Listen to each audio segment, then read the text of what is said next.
Hi everyone, welcome to another Coach's Clinic. My name is Kyle, I'm a personal trainer here at Golden Home Fitness, and today's Coach's Clinic we're going to be discussing balance.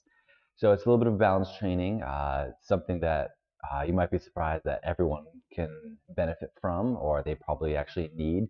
Balance training is a little bit more difficult than you might think. It's not a full body, full muscle group to do the balance, but there is a lot of muscles that need to be worked on to help benefit your balance. So the first thing is, what is balance? Well, I think most people know what it is. Generally, just keeping yourself up straight, in control, not falling over in any direction, and not just including standing up straight, but movement as well. So if you're moving from one place to the next, changing directions, you need to stay upright the whole time. So there is a little bit more of a challenge when you're doing that. Most day-to-day activities you don't really think all that too hard about because your body naturally does it. You learned it when you were a little kid, but you can improve on that. And especially if you're an athlete, it will definitely benefit you in whatever sport you are playing or the activity that you're going through. So balance not, and also not even just yourself moving. If the floor below you is moving as well, thinking about like skateboarding, snowboarding, skiing, so your feet are stationary in something, but what's underneath that is making you move. So there's so much to balance than just what you thought you learned when you were 1 year old, first learning how to walk. So there are three major senses on what you use to keep yourself upright to be able to balance. The first one is visual. That one's it's very simple to understand. Is that when you're looking around, you can see the perception of what's around you. If you tilt your head, you know you're tilted a little bit. You know the floor is down below you, so with the visual sense of tilt, you can see where the floor is and you can tell if you're standing upright. The second sense that you use is called the vestibular sense, and that's what's inside your ears. Actually, there's this kind of like this uh, biological feeling inside your ears that you can tell where gravity is pulling you down towards. It shows where the gravity is force, where the center of Earth is down below you, and this is very important for balance because if you know what is straight down, you have an easier time standing upright. A good example of this is, let's say you're in a pool, the water is nice and calm. That's important because if it's calm, it's a little bit harder to tell. If it's not calm, it's harder to tell. But if you're in a pool in calm water, and then if you tilt to your side, everything else feels exactly the same. But you can tell when you're tilting on the side because of the sense of gravity is pulling you down in a particular direction. So it's really important for balance, those your inner ears. Then the third very important sense that you use to tell if you're balanced or not is called, I hope I'm pronouncing it correctly, it's the somatosensory.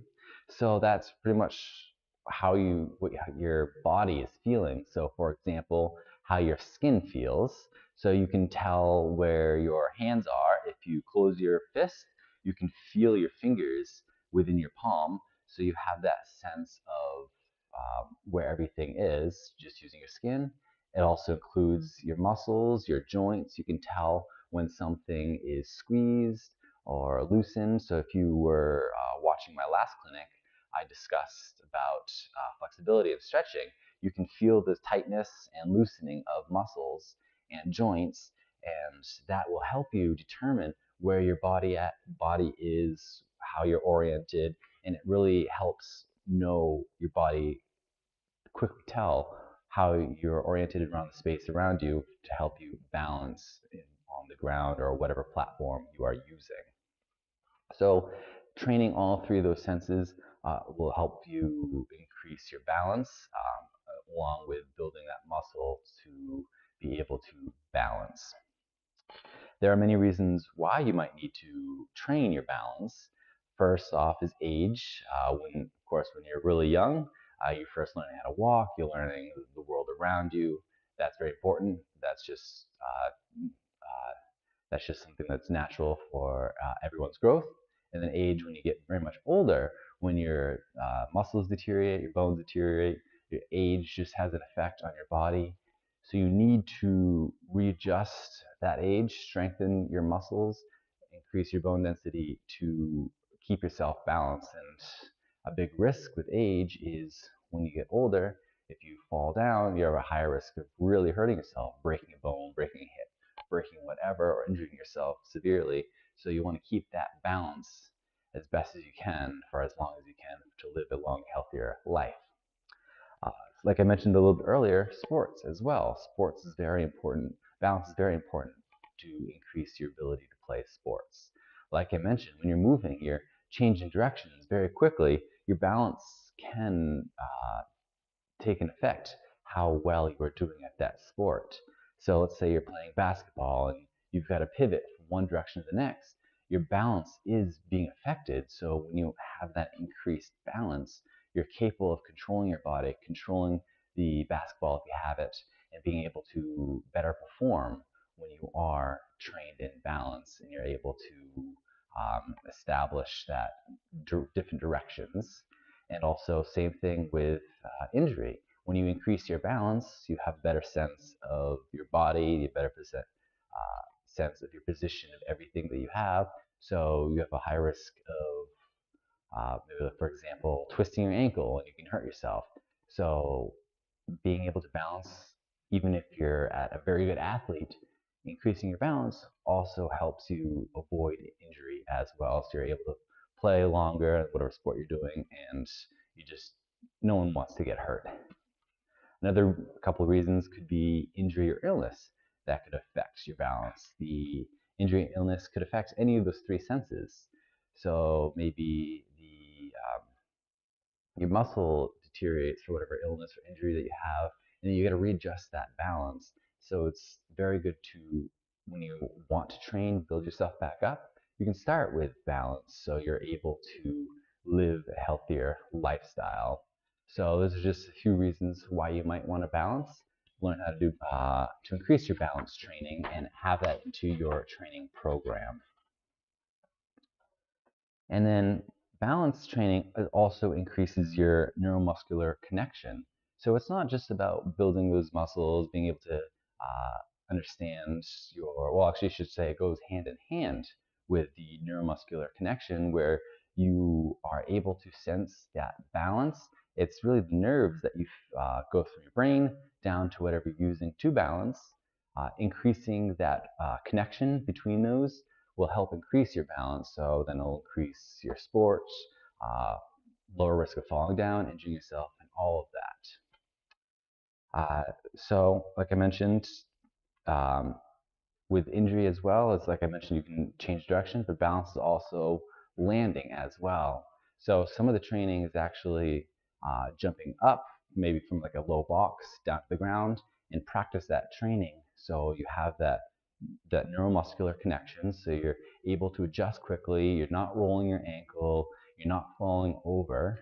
So there are many different ways to train your balance to increase the ability to stay balanced, that center of gravity that you're always looking for in balance, and avoid those injuries. So there are 5 different areas that you want to think about when you are uh, controlling your balance, being able to figure out your perception of where your body is at. Let's just start from the bottom up. So first is the foot and ankle. So I think when most people think about balance, that's the first place to think of because that's where the majority of the time you are on the floor, on the ground, or whatever you're standing on. So that is, you need to think about your foot and ankle. You think about your knees as well. You don't want to have inverted knees or knees out too far apart. You have to have control of your knees. Knees are a very sensitive area as well that you don't want to injure. Your hips, this is really when you are, the difference between your lower body and upper body is that control between that. So if your upper body is out of whack, your lower body is going to have a harder time controlling that center of gravity to stay balanced. So that hip is that in-between place that you must have control over. Shoulders, Shoulders is definitely where a lot of your weight is going to be on your upper body. Is if you have control of the shoulders, you're going to have an easier time controlling that upper body, and then in turn controlling your balance. And then finally, your head, where it's, of course, you got your brain in there, and then the majority of those senses that I've talked about. Of course, you got your eyes, you got your inner ears to understand what is around you, making sure that you are able to control your head, has an easier time sensing what's around you, and being able to control your balance, which is very important. Now I'm going to go over a few different training exercises that you can do to control your balance. So, like in anything that you do for exercise, you want to start with the easiest, the simplest version, and then build yourself up. And in a safe manner so you don't hurt yourself, you're able to successfully build up your balance, or that includes all training methods as well, all training styles, whatever you're doing. So you start bottom up for your training. So the first one would be when you're training balance, would be just a regular old floor. Nothing too difficult about that because floors are flat, hard, it's not moving, it's easier to stay balanced on because there's nothing pushing against you, and it's also the basic area of what we do in everyday life where we know how to walk on.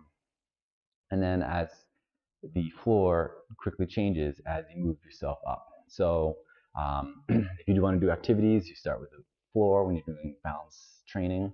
And then the next one might be a balance beam. So this one could be just a block of something hard. So not your balance kind of changes a little bit because your foot might not be all on that one area. So a lot of training is single leg. So when you are on one leg, it's harder to balance. Your center of balance, instead of 2 points of contact with the floor, is just one. So you're only focusing on one area, and you can swap legs together. But when you're on that balance beam, the balance beam might not be as big as the floor. So having that senses of your foot not completely on a complete flat area is an increase in difficulty and challenge. The next one might be a half foam roller. So I've got one right here in front of me. This is a good way to train your balance. You start with is have the curved side up. So now a balance beam is still flat, but this has an arch to it. So it makes it even a little bit more challenging as you could fall in either direction. It's not flat, and it increases the challenge and be able to increase your balance if you get to that level. And it's not just that side. You can flip it over to make it even more challenging.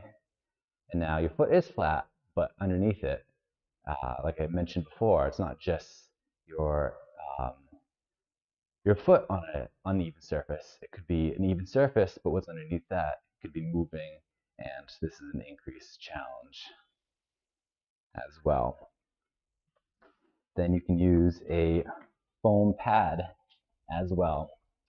So this isn't flat, but it's not a perfectly even surface. And as you put different weight on it, it changes with you.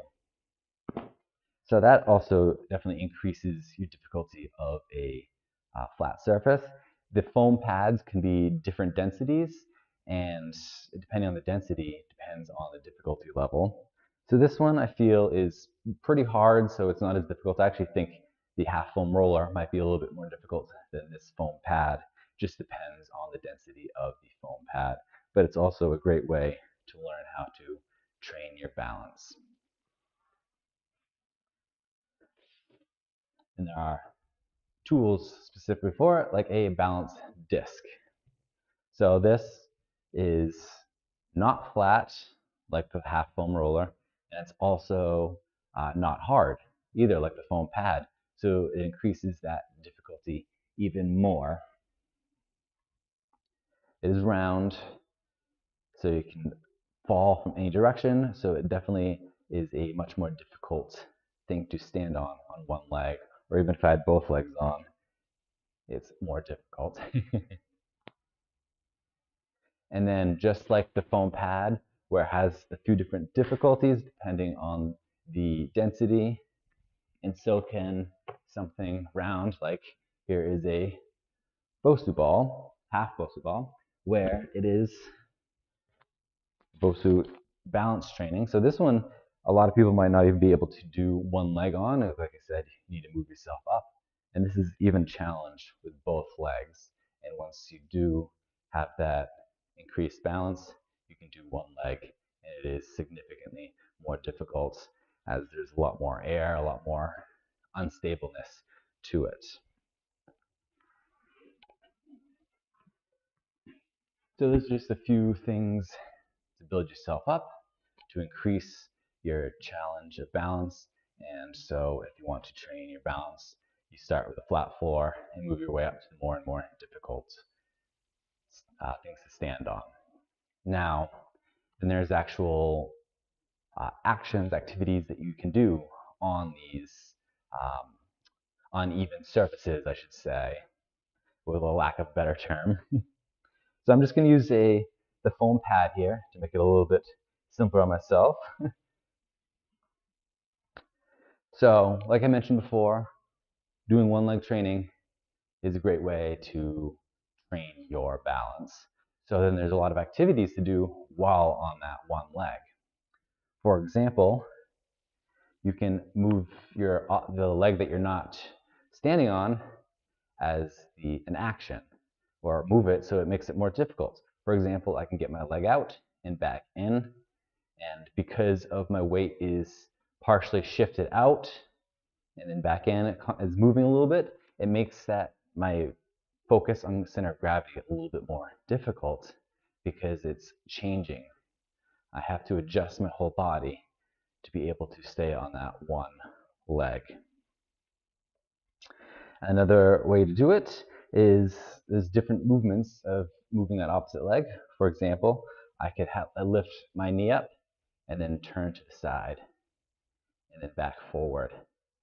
So like I mentioned before with the three senses, visual is a very important part of balance.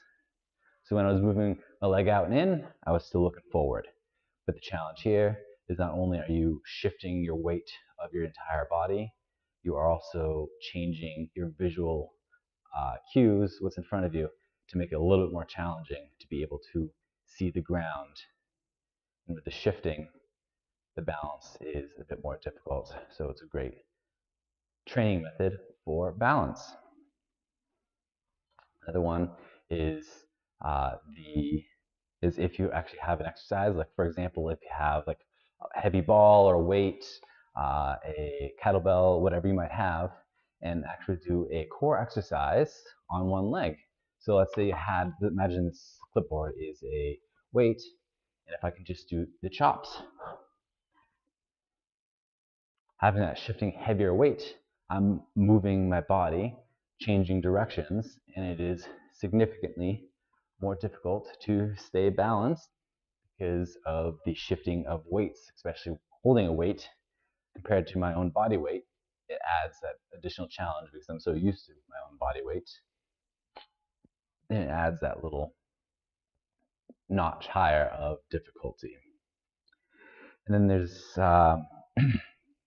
the single arm and single leg motion. So this one might actually be a little bit easier for some people, where you are having one arm go up as that opposite leg goes up as well, and then both back down, staying on one leg.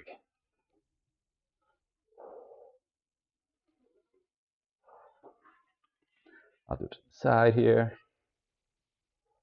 So I'm shifting my weight in a lot more of an extreme manner for upper and lower body, so it makes that balance that much more difficult. Then the windmill, I'm going to have to put this clipboard down because it's a lot more movement based here, where I'm using both arms to move. So I've got my hands out to the side, and I can have one arm go down and back up. The other arm go down as the leg goes up. As you can see, it's a little more difficult. I had to put my other foot down, and it is just a constant moving of one arm down as I just lift myself back up and to the other side. And then if you have a partner, something that you could do is just play catch on one leg.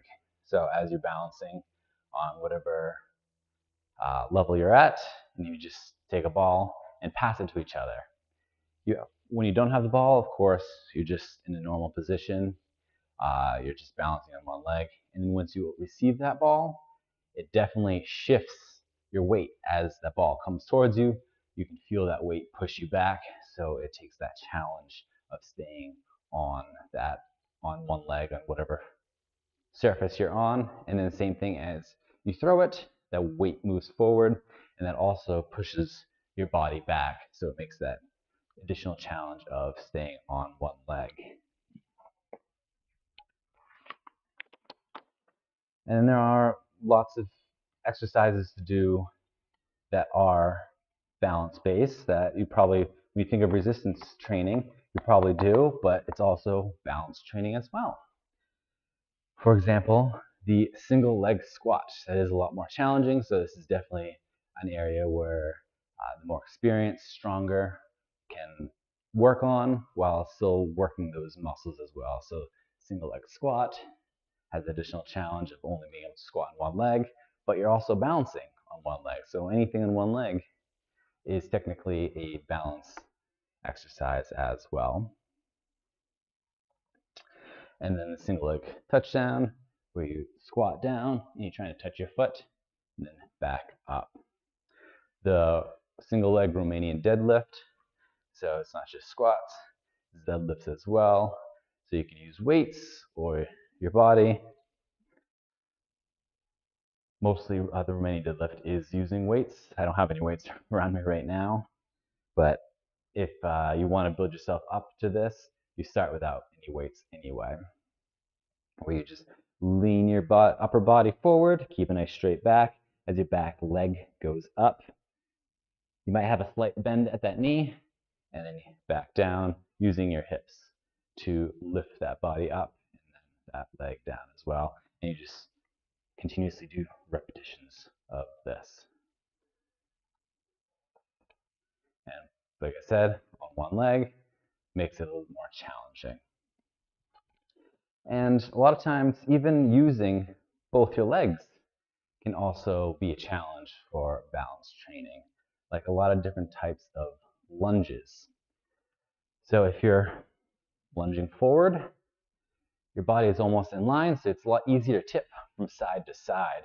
So lunge, and then back, lunge. So a lot of people do have difficulties being able to do those lunges.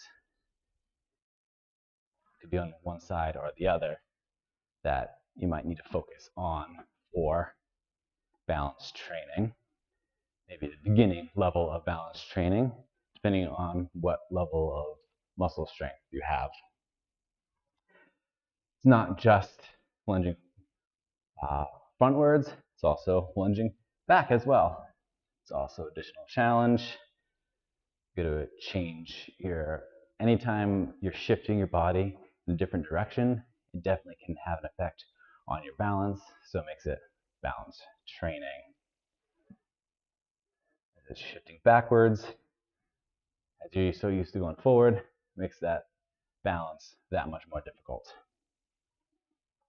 It's also multi-directional, so not only back, forward, maybe the side, and back forward, to the side, back forward, and go any direction for those. And like I mentioned before, could be box jumps as well. So you could do a single leg box jump. That's definitely something that would be a lot more difficult. But those that starting out with box jumps, 2 feet is enough of a challenge just to jump up onto that platform and keep that balance up top. Same thing on the way down. If you jump down, you need to keep that balance as you fall down. It's very important to learn how to do that jump down for not injuring yourself, especially if you're doing a sport that has a risk of jumping down somewhere. You want to make sure that your feet are in the correct position so you don't roll that ankle, you don't fall down, hurt your knee, or hurt whatever it might be. And then as you increase the difficulty, you can do one leg, jump up, jump down. Same thing as I did with the lunges. You can go from side to side, many different ways to train and build up that balance and muscle of whatever training or combination of both that you are looking for. But that is it today for balance training. If you have any further questions, feel free to reach out to us and be able to help. But thank you so much for joining me, and I hope you have a good rest of your day.